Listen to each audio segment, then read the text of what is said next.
can hurt me. Master your mind and defy the odds.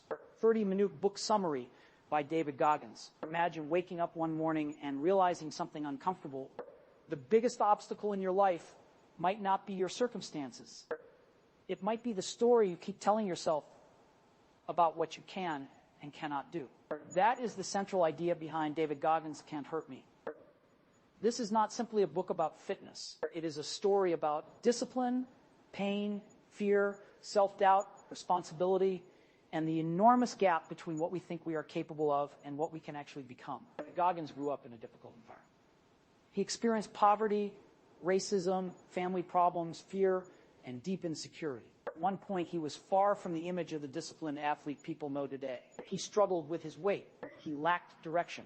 He was unhappy with his life. But eventually something changed. Instead of waiting for life to become easier, Goggins decided to become stronger, and that decision became the foundation of his philosophy. Chapter 1, your past does not have to control your future. One of the strongest messages in the book is this: past can explain you, but it does not have to define you. Goggins describes a childhood filled with instability and difficult experiences. His father was abusive and controlling. His home environment was frightening. School was difficult. He also experienced racism and struggled academically. All of these experiences could have become permanent excuses, and for a while they did affect him. He grew older. Goggins found himself living without a clear purpose. He gained a significant amount of weight and worked a job that did not make him feel fulfilled. From the outside, his life looked ordinary. But internally, he knew something was wrong. This is an important lesson. Sometimes the most dangerous situation isn't failure. It is becoming comfortable with a life you secretly know you don't want. And eventually realized that nobody was coming to rescue him. He had to take responsibility for his own life. And that realization changed everything. Chapter 2, take complete responsibility. Goggins introduces a powerful idea. You have to stop giving other people control over your future. This doesn't mean pretending that bad things never happened. It means separating two questions. What happened to me? And what am I going to do about it? You may not control where you start. You may not control what other people do. You may not control every disadvantage you face. You can control your response. This is where personal responsibility becomes powerful. Imagine two people receive the same difficult situation. One says, "This proves that life is against me." The other says, "This is difficult, but what can I do next?" The situation is the same. The mindset is different. And over time, that difference can completely change a person's direction. Chapter 3, the mirror. One of the most memorable ideas from Goggins is the concept of facing yourself honestly. Instead of constantly blaming circumstances, he encourages people to look at their own weaknesses. Ask yourself, am I making excuses? What am I avoiding? What am I pretending not to know? What weakness am I protecting? What could I improve if I were completely honest with myself? These questions aren't comfortable. That's exactly why they are useful. Most people naturally protect their self-image. If something goes wrong, the brain searches for an explanation that makes us feel better. Maybe the teacher was unfair. Maybe the competition was too strong. Maybe timing wasn't right. Maybe someone else was responsible. Sometimes those explanations are true. But if we constantly use external explanations, we lose the opportunity to improve ourselves. His philosophy is different. He asks you to examine your own behavior first.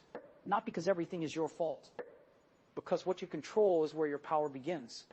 Chapter 4, building a new identity. At one point in his life, Goggins was severely overweight. He wanted to enter the military, but his physical condition was a major obstacle.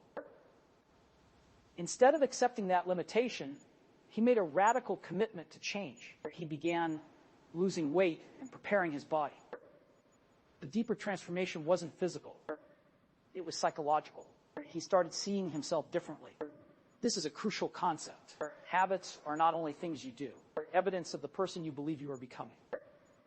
If you repeatedly tell yourself, "I'm lazy," you begin behaving like someone who is lazy. If you repeatedly prove to yourself, "I keep my promises to myself," your identity begins to change. Every difficult action becomes a vote for a new version of yourself.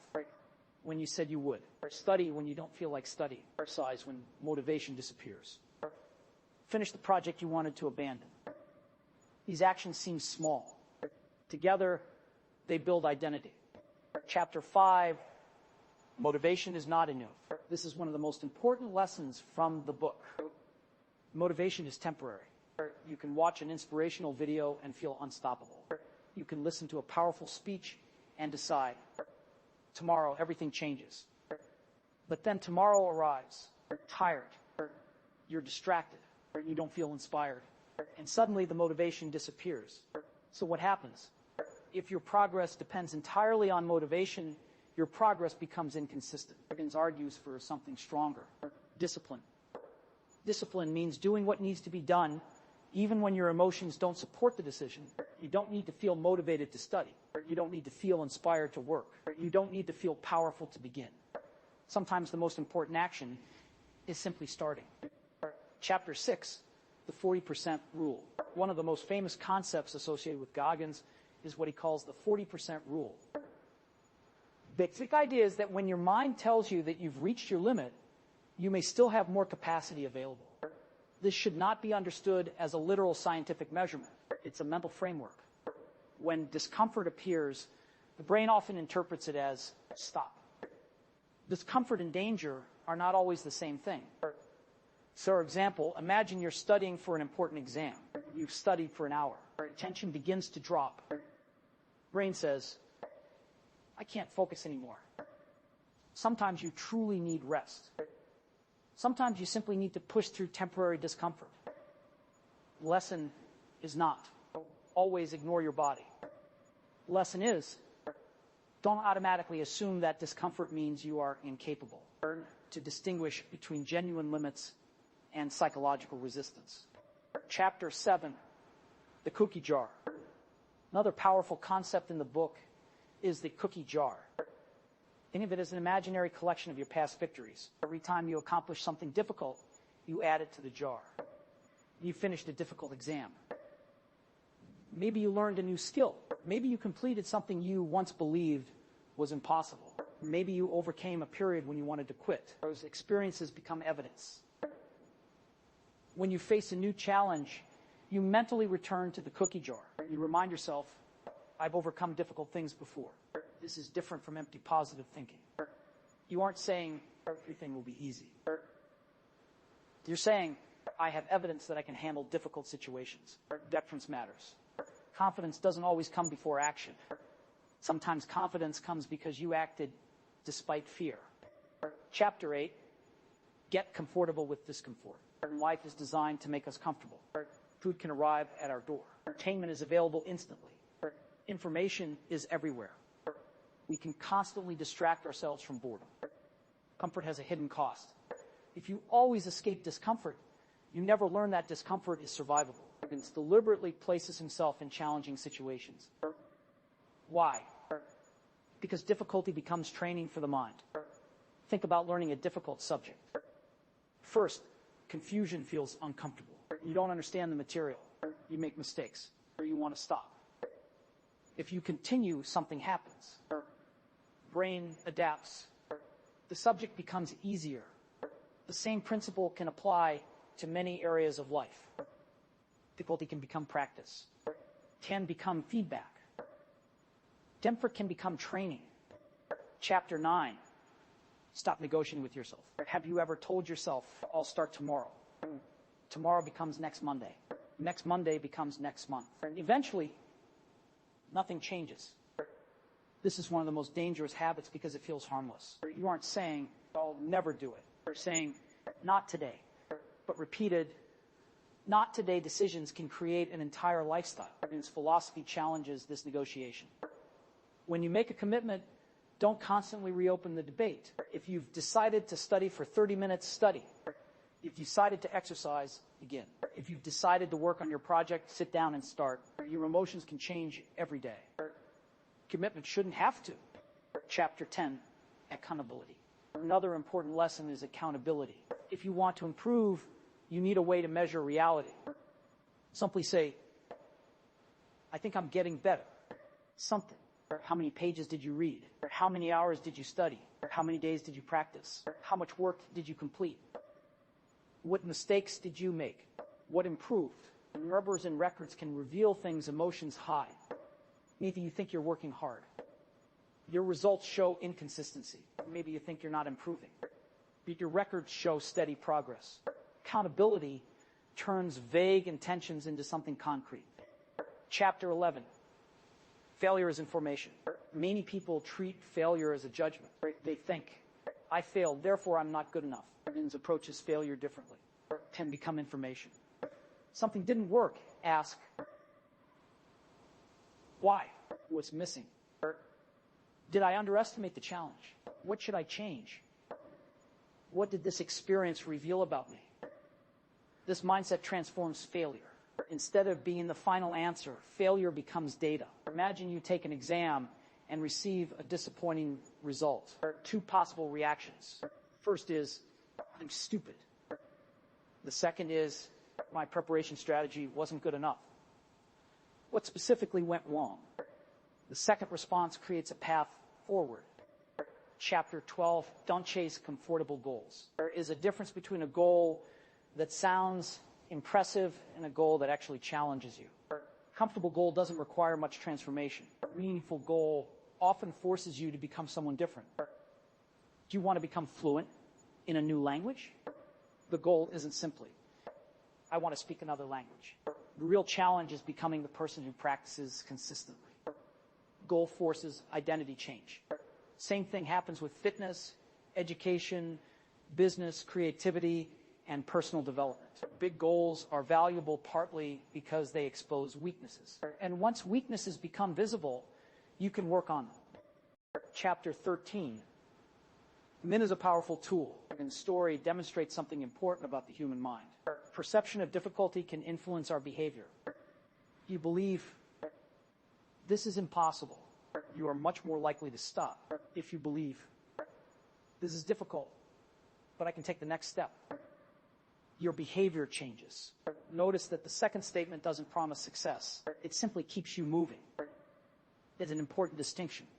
You don't need to convince yourself that every challenge will be easy. You need to convince yourself that difficulty doesn't automatically mean defeat. Chapter 14, don't become addicted to your old identity. One subtle lesson from the book is that people can become attached to their own limitations. Or you might think, I'm just not disciplined. I'm bad at math. I've never been confident. I'm not a creative person. I always procrastinate. But these statements describe your current behavior, not necessarily your permanent identity. Human beings can change, not instantly, not magically. Through repeated action, your identity can evolve as your behavior changes. Instead of saying, I am not disciplined, asking, what would a disciplined person do next? Do that thing. One action. Another. Time, the identity follows the behavior. Chapter 15, propose matters. And transformation wasn't simply about becoming physically stronger. He wanted to become someone he could respect. Distinction is important. External goals can motivate you. Recognition, followers, rewards, success. But external rewards don't always provide lasting motivation. Deeper purpose is, I want to become capable. I want to become reliable. I want to become mentally stronger. I want to know what I'm capable of. When your goal becomes personal development rather than external validation, the journey changes. You begin measuring success differently. Chapter 16, your life is a continuous test. One of the biggest ideas in Can't Hurt Me is that growth doesn't end when you achieve one goal. You reach one level, then another challenge appears. This can feel frustrating. But it is also the nature of growth. Imagine a student who finally understands mathematics. That doesn't mean mathematics is finished. The next topic is harder. A creator gets their first 1,000 views. Then they want 10,000. Athlete achieves one personal record. Then they try to improve it. Creates new challenges. Instead of asking, when will life finally become easy? Better question is, how can I become better at handling difficulty? That question changes your relationship with challenges. Chapter 17. The difference between pain and suffering. It frequently discusses pain and hardship. But an important lesson is not to glorify suffering. Pain is not automatically valuable. Difficulty is useful when it serves a meaningful purpose and is approached intelligently. You don't need to hurt yourself to become disciplined. You don't need to destroy yourself to prove that you're strong. Discipline also includes knowing when recovery is necessary. The deeper message is about psychological resilience. Don't run away from every uncomfortable experience simply because it feels difficult. Adapt, recover, return. Chapter 18, what this book really teaches. First glance, Can't Hurt Me looks like a book about extreme physical achievement. Underneath the stories is a much broader message. It asks you to confront yourself, not the version of yourself you show other people. Real version. The one who procrastinates, the one who makes excuses, the one who is afraid, one who sometimes gives up. And instead of hating that person, work on that person. Improvement begins with honesty. You can't fix a problem you refuse to acknowledge. Big lessons from the book. Let's reduce the entire book to 5 powerful lessons. Lesson 1. Take responsibility. You may not control your past. You can influence what happens next. Stop waiting for someone else to change your life with what you control. Lesson 2. Discipline beats motivation. Motivation comes and goes. Discipline keeps moving. Systems and habits that work even when you don't feel inspired. Lesson 3. Use your past as evidence. Your previous victories are proof that you've already overcome difficult things. Remember them when your confidence disappears. Lesson 4. Don't automatically believe your limits. When your brain says, I can't, pause. Is this a genuine limit or am I simply uncomfortable? Sometimes the answer will be a real limit. Sometimes it will be fear. The difference. Lesson 5. Become someone you respect. Don't build your life only around appearing successful. Build it around becoming capable, disciplined, honest, and resilient. Final message. Imagine yourself 5 years from now. You could become someone completely different from who you are today because of one motivational video, not because of one book, not because you suddenly become perfect, because of thousands of small decisions. The decision to study instead of endlessly scrolling. The decision to practice instead of making excuses. The decision to start again after failure. The decision to keep a promise you made to yourself. These decisions may look insignificant in the moment, but they accumulate. And eventually, they change your identity.